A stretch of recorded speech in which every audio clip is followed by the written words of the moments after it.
안녕하세요, 백관장입니다. 자, 이번 영상에서는요, 어떻게 하면 푸시업을 별로 힘도 들이지 않고 더 빠르게 늘릴 수 있는지에 대한 얘기를 해보려고 합니다. 아마 많은 분들이 푸시업 연습을 처음에는 반복수가 잘 늘어나요. 그런데 어느 순간부터 반복수가 잘 늘지 않는 것을 관찰할 수 있을 겁니다. 저도 옛날에 그랬었어요. 그 당시에는 운동을 되게 마구잡이로 그냥 많이만 했거든요. 처음에는 좀 늘어나는 것 같더니 금방 다시 정체기가 와버리더라고요. 그래서 푸시업을 늘리는 방법을 찾다가 우연히 이 방법을 찾았습니다. 바로 파벨의 맨몸의 전사라는 책에 소개된 방법인데요. 이 방법을 알게 된 이후로는 푸시업을 빡세게 하지도 않았는데도 불구하고 반복수가 잘 늘어나는 것을 경험할 수 있었어요. 그래서 여러분들도 이 영상에서 설명드릴 방법대로만 그대로 하시면은 무조건 반복수가 쉽게 늘어날 거라고 생각을 합니다.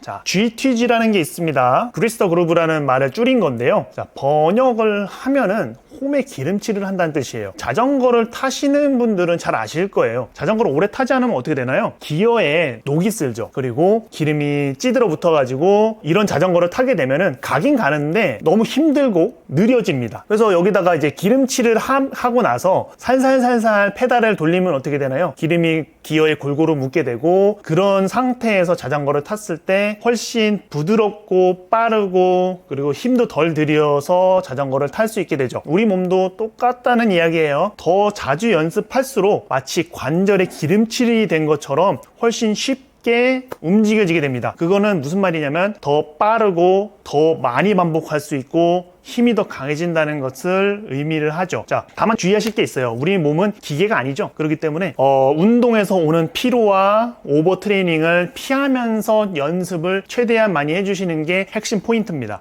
그래서 이 방법은요, 기존의 헬스장에서 운동하는 방식과는 다르게 쉬는 시간이 매우 깁니다. 그리고 하루 종일 자주 연습해 주셔야 돼요. 그래서 이 방식은 헬스장에서만 가능한 운동들보다는 푸시업 같이 집에서도 할 수 있는 운동이 적합합니다. 방법은 간단해요. 자, 푸시업 반복수를 측정합니다. 내가 최대 몇 개 할 수 있는가를 측정을 하세요. 예를 들어 20개가 가능하다고 가정을 해볼게요. 그리고 측정된 반복수의 50%를 한 세트로 잡습니다. 그러면 아까 20개 했다 그랬으니까 10개가 한 세트가 되겠죠. 자, 그리고 총 10세트를 할 거예요. 근데 이 10세트를 하루 종일 그 분배를 해서 띄엄띄엄 해 나갈 겁니다. 그러다 보니까 휴식 시간이 굉장히 길겠죠. 그래서 최소 휴식 시간은 15분이고요. 그리고 1시간 넘게 휴식을 취하셔도 별로 상관없습니다. 그렇게 해서 총 10세트를 해주시면 되겠죠. 그렇게 주 5일 정도 수행을 해주시면 됩니다. 이런 방식으로 한 달간 똑같이 수행을 한 다음에 한 달에 한 번씩 측정을 하세요. 그러면은 내 기량이 늘어날 거 아니에요. 거기에 따라서 반복수를 다시 설정을 해서 또 하시면 됩니다. 간단하죠? 이게 별거 아닌 것처럼 보여요. 근데 이제 좀 숫자를 세보면은 푸시업을 일주일에 500개를 하는 거고요. 한 달이면 2000개를 하는 겁니다. 운동량이 생각보다 많다는 거죠. 그래서 이 방법은요, 근육의 근지구력 그리고 근력같이 각 근육의 능력을 높이는 것도 중요하지만은 연습을 통해서 운동의 테크닉을 좋게 만드는 게 굉장히 중요하다는 것을 의미를 합니다. 연습을 자주 할수록 실력이 좋아지니까요. 예를 들어 골프 스윙을 한다 가정을 해볼게요. 이 골프 같은 경우는 힘이 센 사람이 잘하나요? 아니죠. 연습을 많이 한 사람이 잘합니다. 자, 힘만 많이 준다고 공이 멀리 날아가지 않아요. 그래서 이 골프 스윙을 제대로 잘 하기 위해서는 많은 연습을 통해서 몸이 스윙을 잘할 수 있도록 효율적으로 움직이게 만들어줘야 된다는 거죠. 그래서 어떤 운동이든 간에 몸이 효율적으로 움직이게 되면은 더 많이, 더 오래, 더 강하게 반복할 수 있게 됩니다. 이거는 뭘 뜻하냐면은 근력하고 근지구력이 올라갔다라고 생각을 하셔도 크게 문제는 없을 거예요. 자, 그런데 문제는요, 다들 너무 급합니다. 빠르게 늘리고 싶은 마음에 휴식 시간을 더 짧게 막 만들어버리고 그리고 반복수를 더 많이 급하게 늘려버리는 거죠. 그러다가 정체기를 겪는 거예요. 근데 이 방식으로 연습을 해주시면은 누구보다 빠르게 푸시업 반복수가 늘 거라고 생각을 합니다. 두 번째는요, 운동 강도를 조절하는 방법이에요. 사람마다 이제 할 수 있는 게 조금씩 다르잖아요. 어떤 사람은 바닥에서 하는 게 너무 쉬울 수도 있고 어떤 사람은 바닥에서 하는 게 너무 어려울 수도 있어요.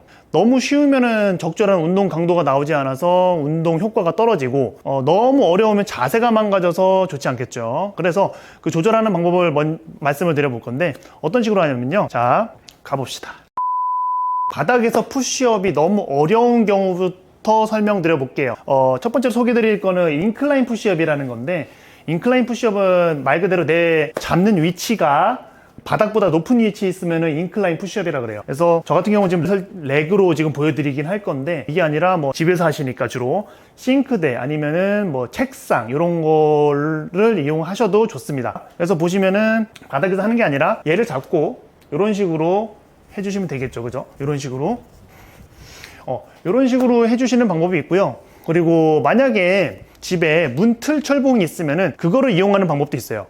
이거는 저희 이제 체육관에 있는 철봉인데, 여기다가 이 밴드 있죠? 이 밴드를 묶을 겁니다. 이렇게 밴드를 어떻게 묶냐면, 자 보자. 자, 밴드를 이런 식으로 묶습니다. 그래서 고리가 생기잖아요, 그죠? 이 고리에다가 반대쪽을 넣어서 묶어주면 돼요. 자, 이렇게 걸어준 다음에 이렇게 밴드를 걸었다면요, 이거를 골반에 걸고 나서 푸시업을 할 거예요. 그래서 이런 식으로 들어가서 골반쯤에 걸고 엎드려서 여기서 푸시업을 합니다. 자, 어렵지 않죠, 그죠? 그래서 이런 식으로 두 가지 방법으로 강도를 줄여서 푸시업을 해주시면 좋아요. 그 다음에는 바닥에서 하는 푸시업이 너무 쉬운 경우를 예를 들어 볼게요. 뭐 한 40개 정도도 별로 어렵지 않게 한다 라고 하시면은 강도를 올려주시는 게 좋습니다. 그때는 뭘 이용하냐면 밴드를 이용합니다. 밴드. 엄마 이거 묶였네. 자, 밴드를 어떻게 하냐면요, 먼저 이렇게 밴드를 여기 손바닥에 이렇게 가로질러 가게, 여기 보면은 손금 있잖아요, 손금. 가로 손금에 이렇게 평행하게 이렇게 대주시면 돼요. 이해되셨죠? 자, 그리고 했으면은 이거를 등 뒤에 감습니다. 등 뒤에 감으면은 등에서는 이렇게 보이겠죠? 이 상태에서 푸시업을 하시면 되는 거예요. 자, 그래서 등 뒤에 감고 보여드리면, 자, 이 상태에서 손바닥 바닥에 놓으시고, 그리고 나서 똑같이 푸시업을 해주시면 돼요.